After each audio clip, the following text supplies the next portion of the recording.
काव्याच्या मुळाशी असणारी सर्वात महत्त्वाची शक्ती म्हणजे प्रतिभाशक्ती आहे. आज मी त्याच प्रतिभाशक्तीबद्दल बोलणार आहे.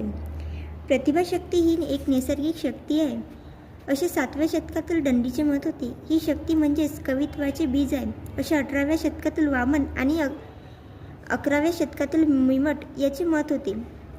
11व्या शतकातील अभिनव गुप्ताने अपूर्व वस्तू निर्माणक्षमा प्रज्ञा म्हणजेच प्रतिभा असे म्हटले आहे. प्रतिभेला प्रज्ञा शब्द त्याने पहिली वेळा वापरला. प्रज्ञा तिन्ही काळाशी निगडीत असते. पूर्वानुभव जेव्हा दुसऱ्या संदर्भात रोजला जातो तेव्हा त्यातून प्रतिभा अलंकार निर्माण होतात.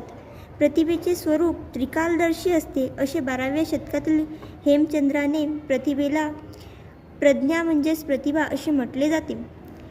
साहित्याच्या संदर्भातील प्रतिभेचे क्रियाशीलत्व 9व्या शतकातील रुदताने वर्णिलेले आहे.